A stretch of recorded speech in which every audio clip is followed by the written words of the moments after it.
Glutathione কি? এটা কি কাজ করে? গ্লুটাথিয়ন কতদিন পর্যন্ত নিতে হবে?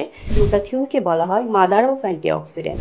গ্লুটাথিয়ন আমাদের শরীরের এই সেল এবং ডিএনএ গুলিকে রিপেয়ার করে অ্যান্টিঅক্সিডেন্ট হিসেবে কাজ করছে এবং পাশাপাশি এর অ্যান্টি এজিং প্রপার্টিও আছে। আসসালামু আলাইকুম, আমি doctor Soheli Akter, clinical and aesthetic dermatologist, total wellness care. বর্তমানে বহুল আলোচিত এবং ব্যাপক জনপ্রিয় গ্লুটাথিয়ন নিয়ে অনেকেই আমার কাছে জানতে চান, গ্লুটাথিয়ন কি? এটা কি কাজ করে? গ্লুটাথিয়ন কতদিন পর্যন্ত নিতে হবে? এরকম বিভিন্ন রকমের প্রশ্ন নিয়ে আমার কাছে হাজির হন। যে কারণে আজকে আমার আলোচনার বিষয় গ্লুটাথিয়ন। আমি গ্লুটাথিয়ন নিয়ে আপনাদের সাথে কিছু ইনফরমেশন শেয়ার করব। আমরা যদি একটু পেছন ফিরে দেখি, সর্বপ্রথম বহির্বিশ্বে গ্লুটাথিয়ন ক্যান্সার পেশেন্ট, লিভার ডিজিজের পেশেন্ট, রেনাল ট্রান্সপ্লান্টের পেশেন্টের ওপরে গ্লুটাথিয়ন ইনজেক্টেবল ফর্মে দেওয়া হতো। এরপর ডক্টররা যেটি খেয়াল করলেন যে ইমিউন বুস্ট আপের পাশাপাশি পেশেন্টের স্কিন ব্রাইটেনিং হচ্ছে, তখন গবেষকরা এটাকে নিয়ে গবেষণা করলেন এবং পরবর্তীতে এটি অ্যাস্থেটিক প্রোডাক্ট হিসেবে বাজারজাত করা হলো। এবার আমি বলবো গ্লুটাথিয়ন কি? গ্লুটাথিয়ন একটি সুপার অ্যান্টিঅক্সিডেন্ট। আমাদের শরীরে এরকম আরও বিভিন্ন রকম অ্যান্টিঅক্সিডেন্ট আছে। এর মাঝে গ্লুটাথিয়নকে বলা হয় মাদার অফ অ্যান্টিঅক্সিডেন্ট। এটা আমাদের শরীরে ন্যাচারালি তৈরি হয়। আমাদের শরীরের লিভারে এটি তৈরি হয় এবং পরবর্তীতে এটি বিভিন্ন সেলে প্রেজেন্ট থাকে। কেন এটিকে অ্যান্টিঅক্সিডেন্ট বলা হচ্ছে? আমাদের শরীরে বিভিন্ন রকমের মেটাবলিজম এবং কেমিক্যাল রিয়াকশন অথবা স্মোকিংয়ের কারণে আমাদের শরীরে প্রতিনিয়ত যে ফ্রি রেডিকেলগুলি তৈরি হচ্ছে, এগুলি আমাদের শরীরের ডিএনএ এবং সেলগুলিকে ডিস্ট্রয় করে। গ্লুটাথিয়ন আমাদের শরীরের এই সেল এবং ডিএনএগুলিকে রিপেয়ার করে অ্যান্টিঅক্সিডেন্ট হিসেবে কাজ করছে এবং পাশাপাশি এর অ্যান্টি এজিং প্রপার্টিও আছে। আমরা যদি গ্লুটাথিয়নের কাজটা আরও ভালোভাবে জানতে চাই, আমরা প্রথমেই জেনে নিব গ্লুটাথিয়নের স্ট্রাকচারটা কি। গ্লুটাথিয়ন একটি ট্রাইপেপটাইড। এটাতে আছে glycine, glutamic acid and Sistine.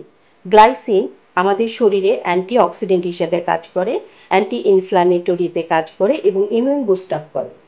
পাশাপাশি গ্লাইসিন আমাদের প্রোটিন ফর্মেশন করছে। ইনসমনিয়া যদি কারো থাকে, ইনসমনিয়া প্রিভেন্ট করে, ব্লাড গ্লুকোজ লেভেলকে মেনটেন করে এবং কখনো যদি আমাদের হাইপোগ্লাইসেমিয়া হয় তখন ব্রেনে গ্লুটাথিয়ন গ্লুকোজকে মেনটেন করে। এবার আমি স্কিনে গ্লুটাথিয়নের ইফেক্ট নিয়ে বলবো।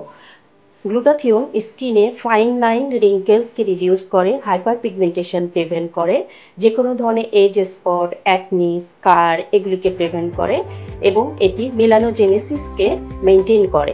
আমাদের শরীরে দুই ধরনের মেলানিন আছে, একটি হচ্ছে ইউমেলানিন এবং আরেকটি হচ্ছে ফিওমেলানিন। ইউমেলানিন আমাদের শরীরের গায়ের রংটা ডার্ক করে এবং ফিওমেলানিন এটি আমাদের শরীরের গায়ের রংটাকে হালকা করে।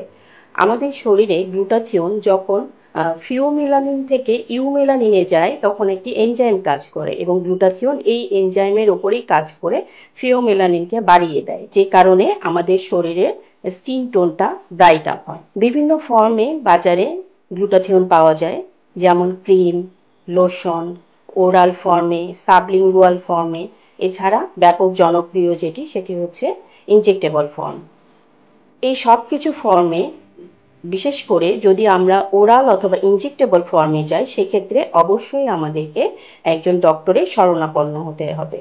কারণ একজন ডক্টর আপনার সাথে কথা বলবেন, আপনার বিস্তারিত হিস্ট্রি নেবেন, আপনার কোনো রোগ আছে কিনা এবং আপনি কোনো ট্রিটমেন্টে আছেন কিনা এসব কিছু দেখে জেনে শুনে উনি আপনাকে ট্রিটমেন্ট প্ল্যান বলে দিবেন, এটি কতদিন নিতে হবে, কি ডোজে নিতে হবে। এবার আসি ট্রিটমেন্ট প্ল্যান নিয়ে। গ্লুটাথিয়ন নেওয়ার একটি সাইড ইফেক্ট আছে, যেটি হচ্ছে অ্যালার্জিক রিয়াকশন। যে কারণে আপনার অ্যালার্জিক রিয়াকশনটা যেন না হয়, এ কারণে অবশ্যই আপনি একজন ডক্টরের শরণাপন্ন হবেন। নিজে থেকে গ্লুটাথিয়ন নিয়ে কোনো ধরনের বিপদ ডেকে আনবেন না। গ্লুটাথিয়ন ইনজেকশন নেওয়ার পাশাপাশি আমরা কিছু ডায়েট প্ল্যান দিয়ে থাকি।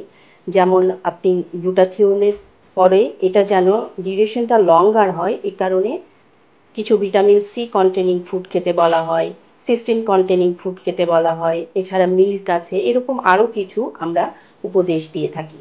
পরবর্তীতে আরও যদি কোনো কিছু আপনাদের বিস্তারিত জানতে হয়, অবশ্যই আপনারা টোটাল ওয়েলনেস কেয়ারে আসবেন, আমি আছি আপনাদের সাথে।